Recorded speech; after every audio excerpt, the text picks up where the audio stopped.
Welcome, everyone. It's another episode of the Buck Stops here, and you can't have a Buck Stops here without a buck. I'm that buck. Maybe worth 69 cents in my original currency in Canada. I don't know, but I'm living in the United States right now, along with my fellow ex-Canadian, soon to be an American, legally. Yes, that's right. So you hear that, Trump? You send my friend to El Salvador. I won't do anything about it, but I will cry about it online. Well, I much appreciated. But see, if I'm a U.S. citizen, I'm a little more safer. The regime's not going to come hunt me down, hopefully. Hopefully. All right. Well, Paul Lawrence, a good friend and Pro Football Hall of Fame. Do I call you a guru? I know Bax has got the guru thing, so maybe not. Enthusiast isn't enough.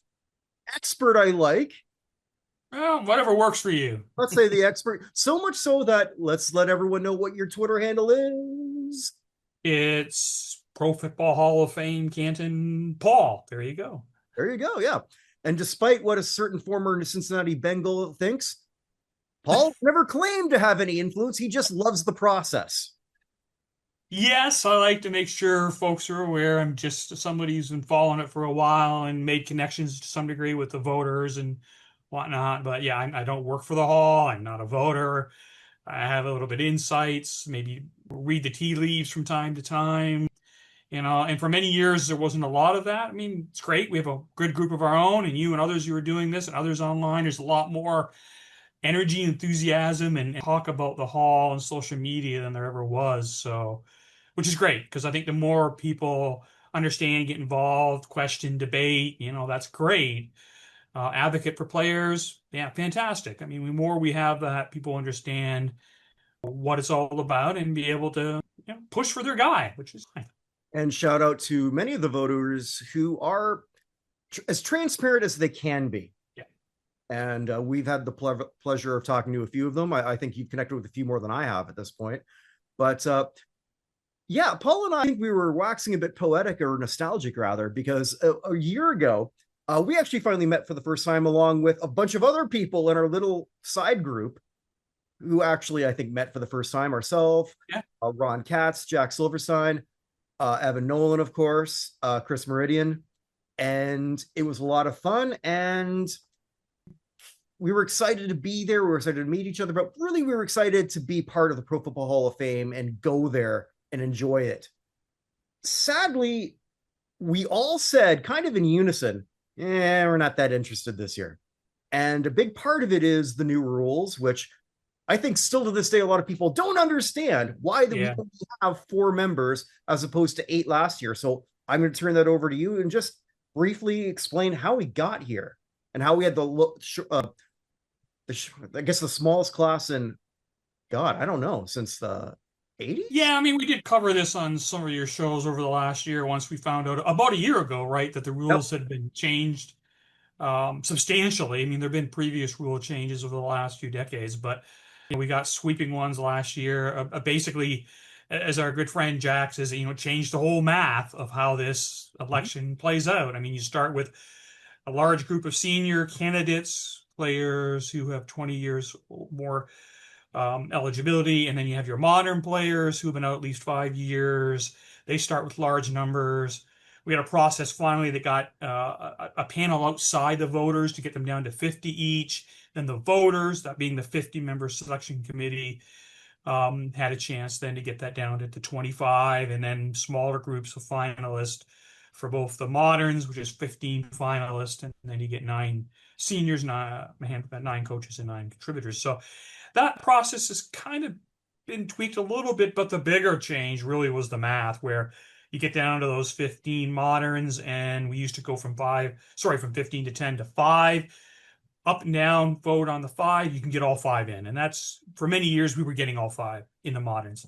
But they tweaked the rules. You go from 15 to 10 to 7, and then the voters are, that last vote, they can only choose 5. So suddenly you got, at that time we had 49, but let's say if it's a full 50-member committee, which it should be, you got 150 times 5, you get 250 votes being split all over the place. And we knew Jack Silverstein ran the math. He said, listen, this is going to be weird. You're going to split votes, and we're going to end up not with 5, not with 4, but we ended up with three moderns. Yeah, and because they had to also, you can only vote for five, but it wasn't the top five getting in. It That's was correct. you had to get Yep. 80%. Yep. You had to get the 80%. And that's why that vote split really be critical. Do you get the over the 40 votes? And clearly, there enough of those guys in the seven did not. Only the three of them did. And then similarly, I call them the group of five. You ended up with the seniors and the contributors and the coaches all put into one group, three seniors, a coach, and a contributor. And same rule there. It was a minimum of one, but a maximum of three. So there you got three and you got 50 votes. You have 150 votes. And only one of those five, the senior candidate, Sterling Sharp, got through to be elected. And we don't Now, even know if he got 80% because they were going to do the top person if they didn't get 80, correct? we Yeah. don't. I mean, they don't give us any of the numbers. We don't hear the results, so we really don't know. Yeah, because with those minimums of the three modern and the one of the group of five, yeah, that's what they're gonna meet. The expectation is they need to get 80%, but we don't really know. Now, in the months afterwards, again, not officially, but we started hearing that maybe it was quite close, that there might, Hmm. and again, this is pure speculation. For example, I think it's been suggested that maybe Mike Holmgren, who's a coach nominee who did not get elected, might have been very, very close. I mean, a handful of votes. And I heard a suggestion, and I don't know which one it was, but of the other four modern in that seven that didn't get in, one of them might have been very, very close. But end of the day, we get a class of four, the smallest class in 20 years. It goes against kind of the larger mid-size, what I call the trend and the bigger hall trend, which we've been in pretty much for almost 20 years. A lot of pushback in recent years from some of the media, some voters, some Hall of Famers, names who I'm not going to mention here, Dion. who think that the honors being has been watered down. I mean, we had classes in the previous years of seven or even eight, and I think the Hall maybe overreacted, pushed the pendulum too far the other way. And after this election, we started hearing in the spring last year that there were voters who were like, we didn't Oh, sign yeah. up for this.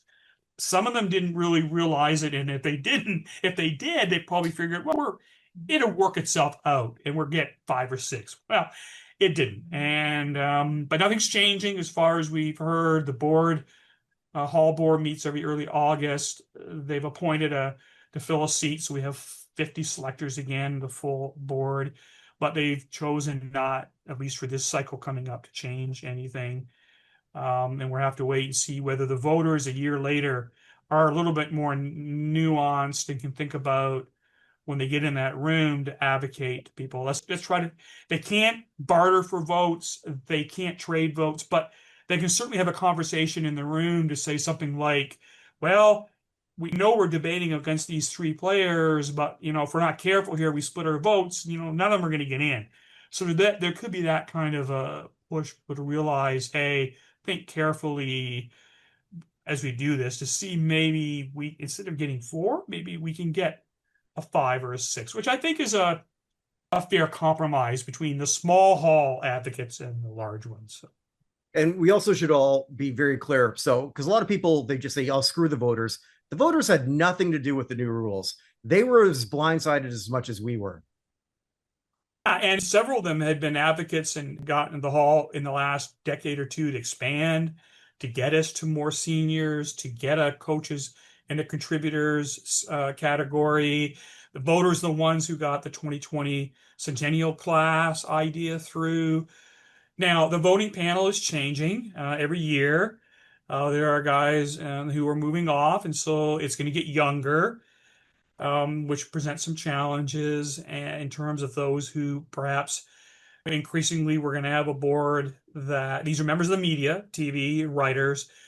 More and more so, they've covered the game, like let's say since the 90s, early 2000s, right? So, whereas, for many years, and there's still several on the board, there are still a handful that cover the game as far back as the 1960s. But that's the other thing we're going to face is they're going to look increasingly at sort of more recent, so-called younger candidates, if you want to call that, and maybe not as much in tune to not only a larger group of Hall of Famers, but a more diverse in terms of the eras that they represent.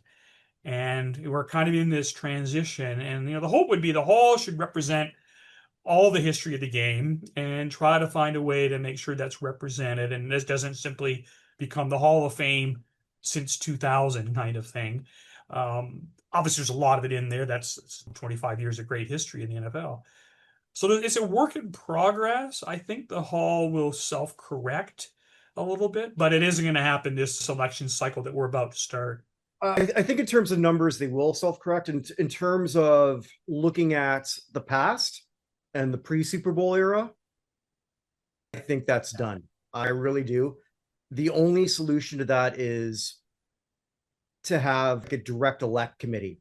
Yeah. So if the historians, for example, so a friend of the show, friend of the site, Ken Crippen, for example, who's on one of those committees,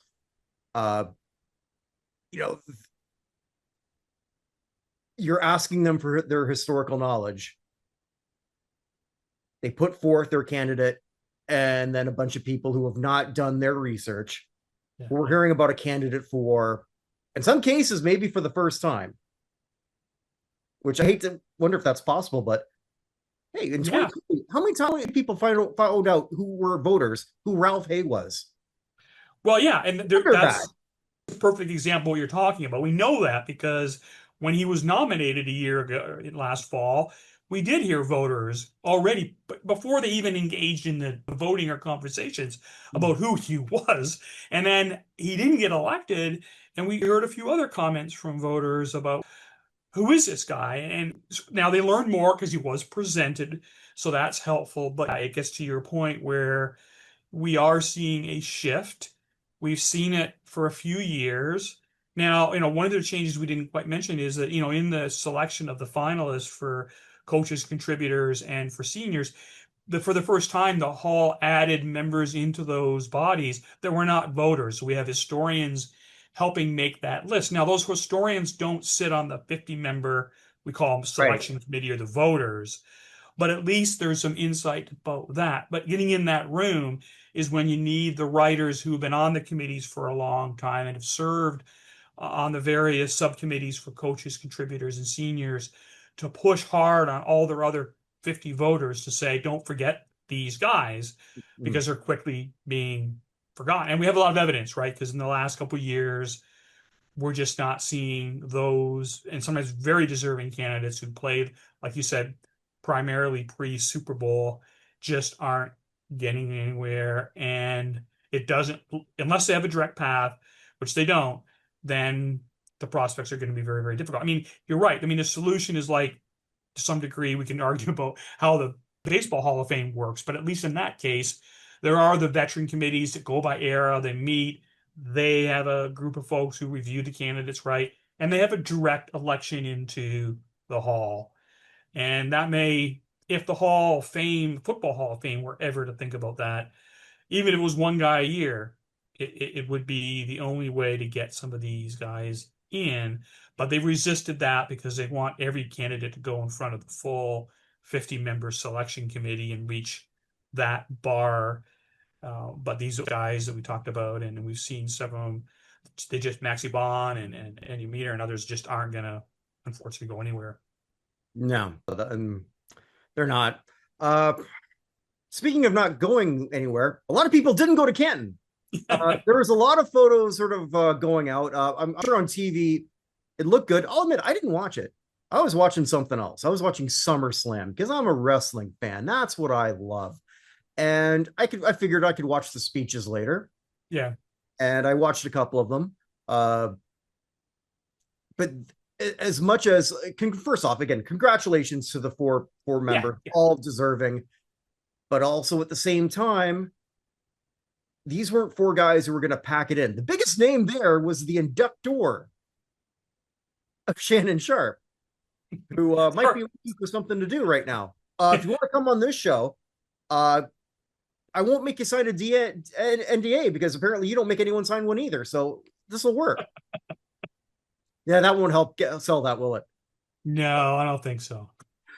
It was a little, I don't know, empty. it just didn't see. I mean, we were there, and I've been there before for the You've been there ceremony. many times.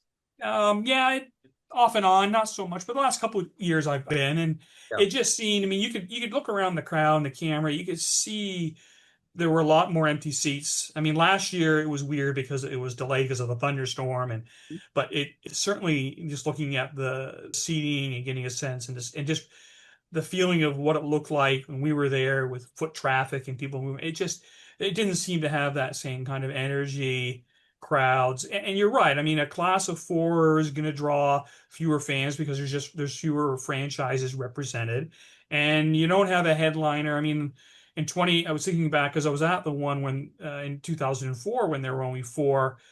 But in that era, there were a couple of years where it was that small. But those classes had headliners like Steve Young and Barry Sanders. So you're pulling in back then for a small class, big crowds, John Elway. But that wasn't the case. And again, no disrespect to the four who were in the picture above me here that were elected. But it doesn't bode well, I think, if you're trying to profile the game, you're trying to profile the hall.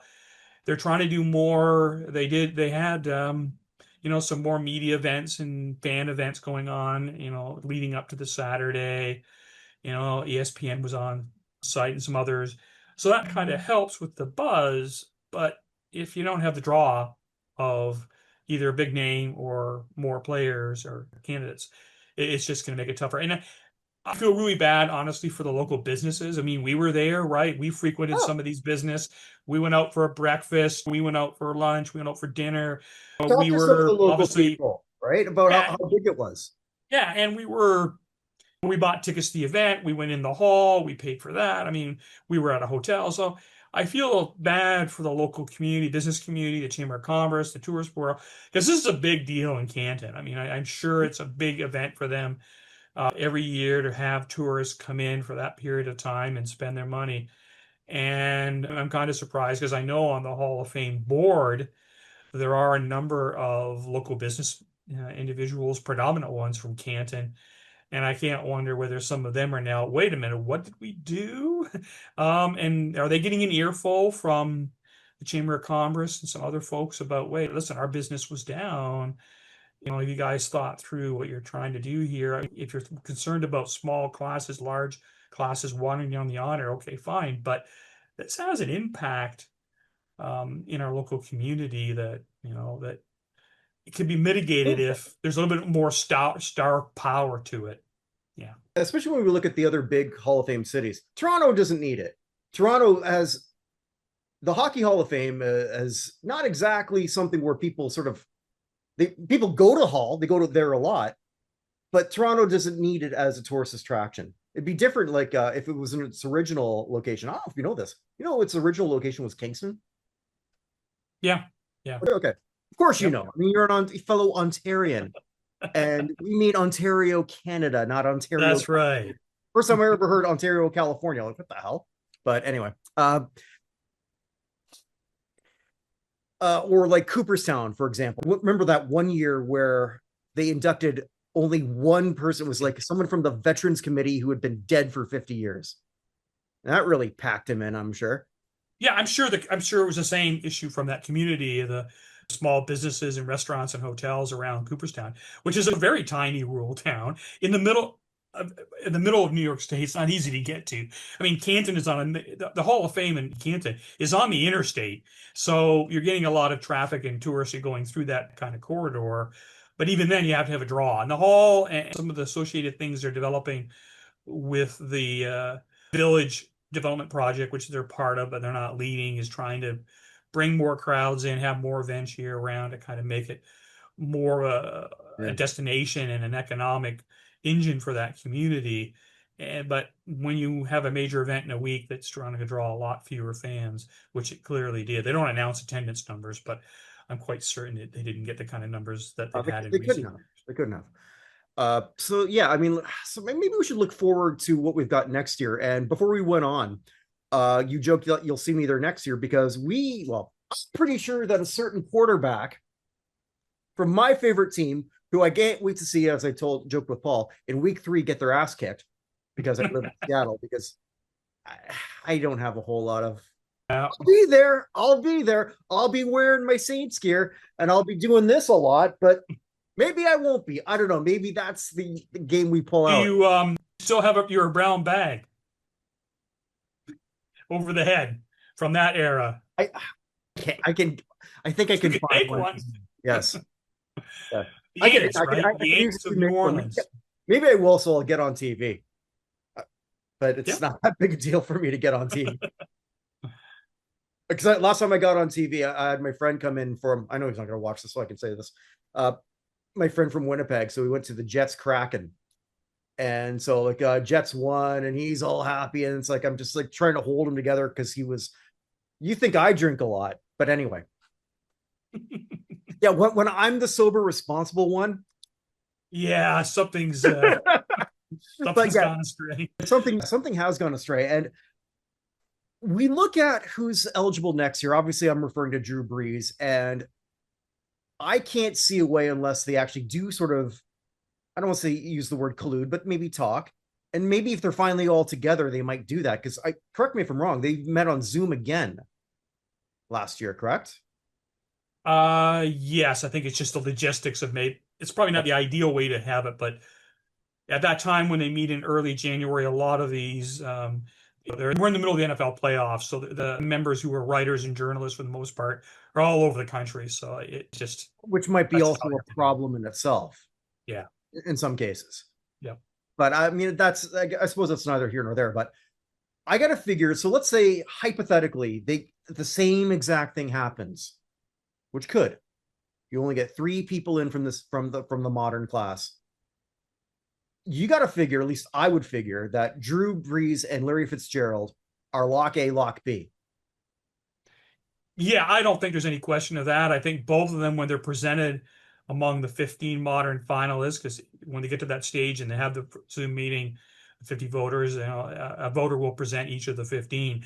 I can't see that conversation, that presentation, or the resulting discussion of either one of those candidates taking more than a few minutes. I mean, there's really no major holes in that resume. I mean, yeah, you can nitpick a little bit that Brees never won the NFL MVP award, but he should have a few years. Mm-hmm. That's not going to make any difference. That's a conversation that might be a minute longer than it should be. And Fitzgerald, he checks off all of the boxes. Yeah, so I don't think they're going to spend much time debating that, and so they will quickly move through those rounds from the 15 to the 10 to the 7, and again we're talking 150. Sorry, we have the 50 voters, 250 votes. They're going to get their 40 plus. They're going to get their 80%, both those guys, and they're in. So then that leaves. So if you've got two locks almost, again, depending on how they may think, they may make some people wait. I thought Luke Kuechly was getting in last year. Yeah, but I mean, he had a shorter career. That's always a bit of a ding for first ballot. Like I said, I don't see a hole big enough on Fitzgerald or Breeze's resume for them to pause about that at all. So Then I you've don't, got all these others fighting for that third spot yeah. because I believe I'm pretty sure I got this right, but I'm second guessing myself. It's going to be a minimum of three people, so the third person doesn't have to get 80%. So you've got Kuechly still there, Adam Vinatieri still there. Some people might say Philip Rivers. I don't, but some might. And we haven't even got to the Ravens. Got Marshall Yanda's here. Jari Evans. That might be a nice story to put them both in together. I wouldn't do that, but it's there. All these things are on the table. There's no way we're getting more than. I just don't see how that, as Jack would say, the math doesn't math. Yeah, How? I mean, I think we have to be realistic. We saw it play out last year. I think we have to go into this thinking, okay, our mindset should be we're going to likely get three moderns. Now, we might want to say, okay, if there's a fourth, who that might be, because that's the fourth is Who's the third going possible, to but be? We don't even know. Like it's a hodgepodge, and yeah, I can't wait till the whole group to get together. We have our mock committee, but I'd love to have just like a real one and just say, let's just go back into the actual MCU timeline. right. You know, I'm sort of a Marvel geek a bit, kind of, sort of. It's been hard lately. Thanks, Eternals, and Yeah. things I could say, but that's neither here nor there. If we're going in, I'd love to do something with the real timeline, because even then that would be so hard to just come up with that if we just automatically say as a group, and I think we would, Drew and Larry are in. Well, because we know, I mean, one of the implications from only electing three moderns in the class of 2025 means the other 12 finalists from last year, or even those in the final 10, there are seven of them going to come back on that ballot this coming year, are a good, you already mentioned several of those names. So we already know we have a high quality queue of guys. Right. Some of them have been there for a few years, like Willie Anderson and like a Darren Woodson, and Holt and a couple of the others. They're going to be in the discussion again. And you're right, it's going to be really challenging if we think through those guys moving through. And especially when we think about, we talk about the final seven from the class of 2025 process. Four of those guys are automatically coming back as 15 finalists. They would have got in anyways. They would have made that round, but because they got to that far, they're automatically advanced into that final 15. And there's no doubt they're going to end up in the final 10 and probably in that final seven. So right there, if you just think about those four, and we're talking one of them, I mean, it could go any direction. That's why the math, because you start splitting the votes and suddenly you got four of them and none of them get 40. You've already, if you fill the third seat, it's like the musical chair stopped and the other guys are left like, what do I do? There's no room for me at the end. And that's what we're probably going to face. And it's Who even knows? senior side once we get there, or senior slash coach slash contributor. Yeah. Because of one person, which I guess I'm segueing to that. So yeah, I mean, it's the same fundamental challenge on the other side I mean, those three, what we call blue ribbon committees will come up with their list. They'll whittle it down from larger numbers, and eventually we get three seniors are nominated to be discussed in front of the full committee, one coach, one contributor. And as we said before, that's a group of five, minimum of one, maximum of three. We only got one in the class of 2025. How's that going to play out? And we got a couple really potential, we don't know yet because through the fall, we will see the voting announcements of the various stages, and we'll find out in November, December who these finalists are that go in front of the full committee in January. But we can anticipate that group of five is going to have a couple really potential heavy hitters in one coach candidate who is very likely, and I suspect one contributor who will be a fascinating kind of process. Let's get into those two. The coaching question is Bill Belichick. Correct. He's eligible. He's now eligible for the Pro Football Hall of Fame, and how is anybody not picking him? If Bill Belichick in that whole group, you don't belong in that committee. I don't know how else to say that any blunter than that. Would you agree? Yeah, I mean, again, you got 50 voters are going to look at that candidacy. One of the top five coaches in NFL history. Yeah, I know we've got Spygate and some other things that swirled around there, but again, you're talking 50 people sitting in a room. He needs 40 votes. If one or two want to be nitpicky about it, fine, but I don't think there's going to be enough of them, and the case is so strong. Now, the only thing that we don't know that might play out there is girlfriend. Well, there's that. And the related fact that we don't know. Here he is, his first year coaching in college at UNC. We don't know how that's going to go, how that season's going to go. We don't know if we get to say early January of 2026 and they haven't met to vote yet. Maybe he's a finalist, but what if he suddenly decides, well, the New Orleans Saints would like me to come and coach? We go back, and then all of a sudden, like happened to Bill Parcells a number of years ago, he was a finalist. They had to pull him out because he took the Cowboys job, and that time there was a 5-year gap, but now it's only 1 year waiting period for coaches. But that's the only thing I can see that would derail the very likely appearance of Bill Belichick on the podium in Canton next August. You think I forget the name of his girlfriend because why would I want to remember it? I think she might like Dallas better or New Orleans better. Probably. It's a Yeah, younger vibe crowd. yeah, younger vibe crowd. I mean, like there's a couple days in the year that you can legally flash your boobs. Uh, Okay, yeah. Who knows? So, I but don't but I know. think setting aside that, I mean, yeah, I again, if we're going to talk locks, I think, and there's a path for that. Now, the interesting dynamic here, of course, is on the contributor side, and this is where things could get very interesting from a public debate and from the voters' perspective, because we got a guy out there who we know the contributors subcommittee has considered multiple years. Probably should And be his it name already. came up last year when he wasn't selected. Ralph Hay was, and there were voters before the meeting and after the meeting who said, I'm paraphrasing, who the heck is Ralph Hay and why isn't Robert Kraft the Yep. contributor finalist?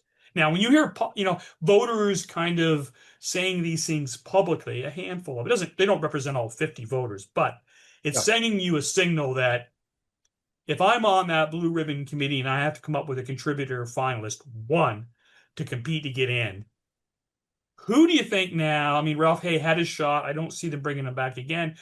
If they're No. like, we didn't get our contributor in last year in 2025, Well, we for want a a sure decent thing. shot for our guy in 2026. Who Yep. do you think it's going to be? And other than Ralph Hay, who you believe should be in, I believe should be in. I think most everyone I know in term like who really follow the league and the history believe that.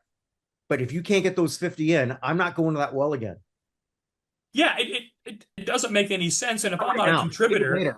But I'm on a committee, right? And I've had these discussions and I work all this process through.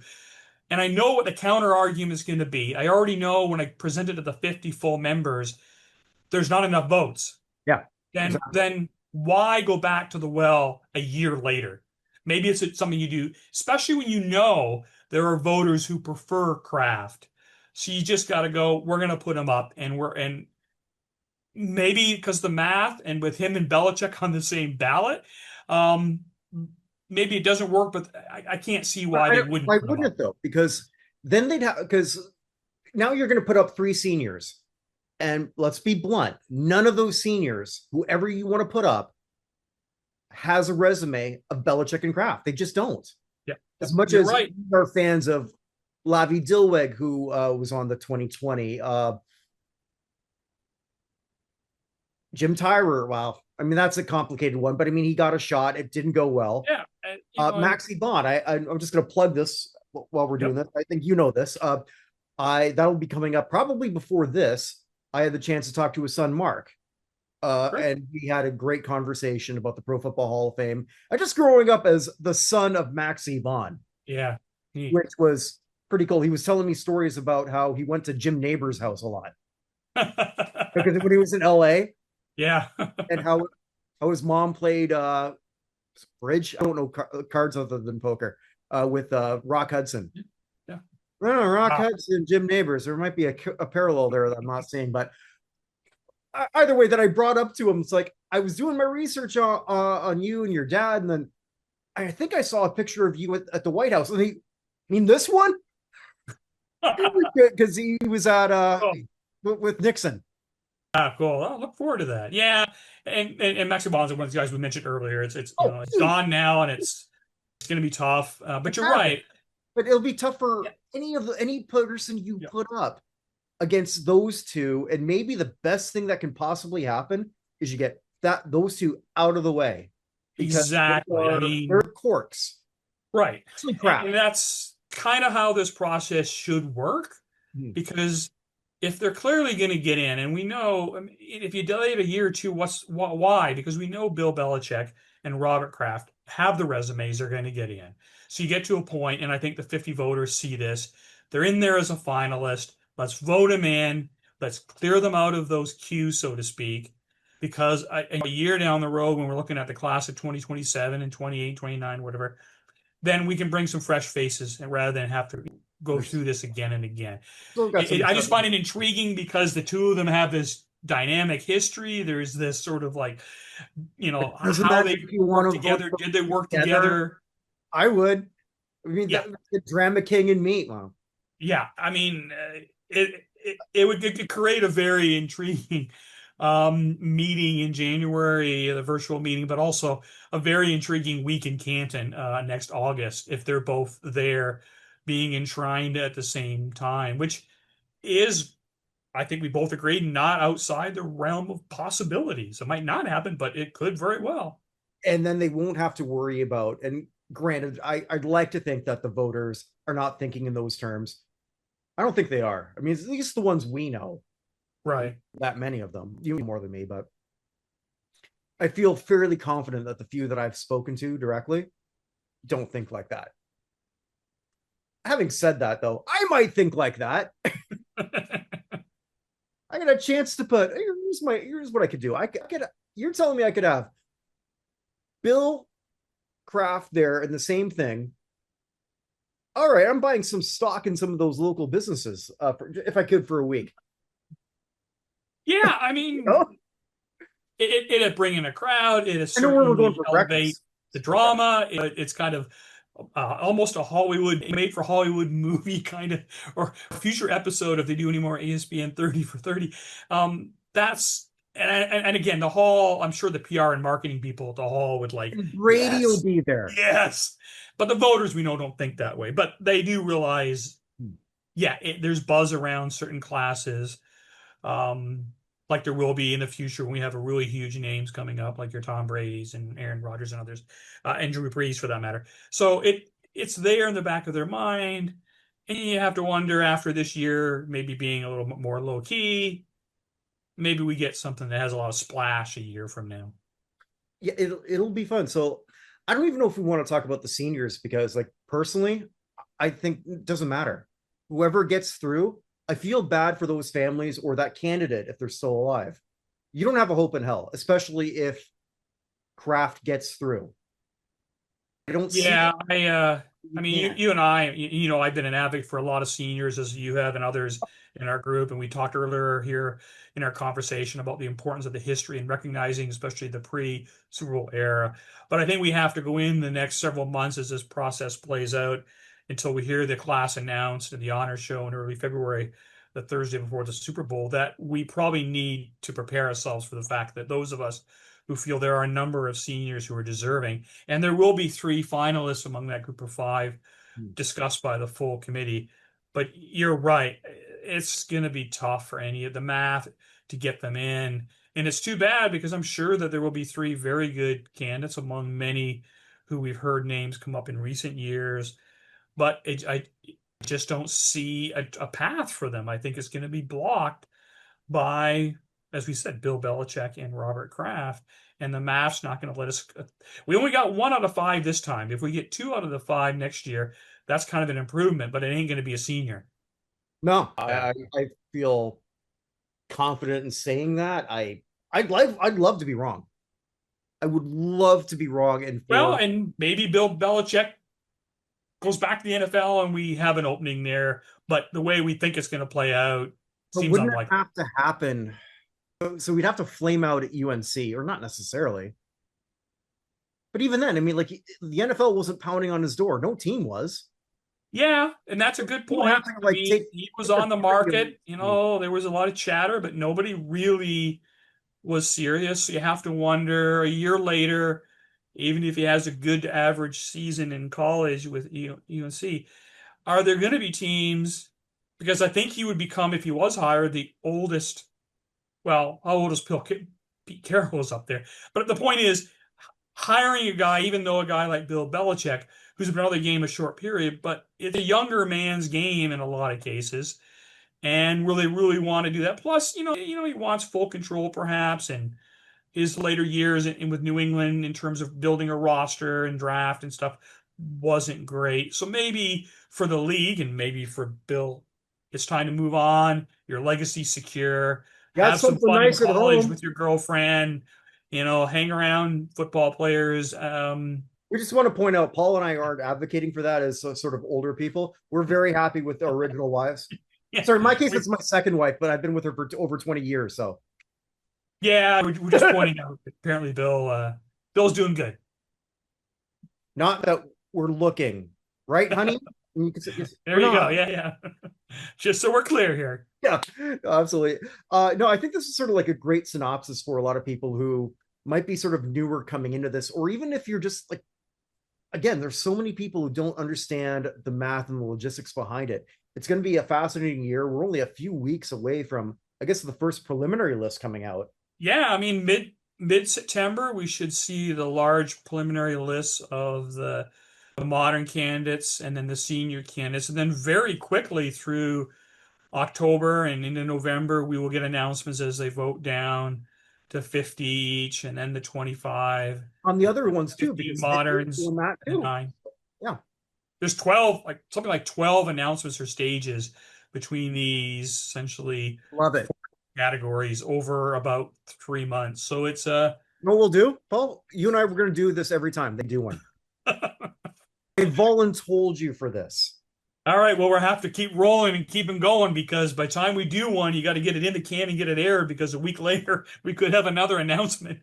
I've been a little bit faster lately, except for the ones where I have to rewatch a game. Gotcha. Well, these ones you don't have to. You just have to That's sort of right. That's right. respond, So go. much easier. So much easier. So with that, I'm going to close off with my usual things. I'm going to do my big plug. The United States Athletic Hall of Fame, Paul, I brought in as a voter, and you can actually vote on that right now. www.theusahof.com, United States Athletic Hall of Fame. This is great because we talked about all these voters and all these weird parameters. Here's a novel idea. Most votes get you in. Hey, And it doesn't imagine matter. that. No electoral college, no bartering here, none of this stuff. The top 25 will comprise the class of 2025 of the athletes, top five, and coaches, top five, and contributors. Paul was one of the selectors, or it's actually very baseball heavy, as it all turned out. I think I've sent you the top 20. If I haven't, I'm going to. But you can Okay. vote right now. And I encourage you to do that because it's probably the only Hall of Fame that is for the people, by the people. Granted, it doesn't exist really anywhere other than right here in internet space. Well, that's where we're all going to exist very shortly, anyways. I've watched a lot of Black Mirror. You and I were going back and forth about old sci-fi yesterday, which tells me you probably like new sci-fi. Yeah, and there's some truth behind a lot of this stuff as the world we moving into the digital AI cloud computing world that we live in. Reality is suddenly being folded into something quite different. I wouldn't want to live permanently in San Junipero, but maybe I could do a month there. Maybe. Black Mirror fans, you're going to get that one. You got that one too, right? Yeah. Black Mirror, love that show. Although when that's a really bad episode, man, is it terrible. But that's another story for another time. Also, as I always close off, hey, wherever you are, wherever you may be, make today count because it never comes again. Take care, everybody.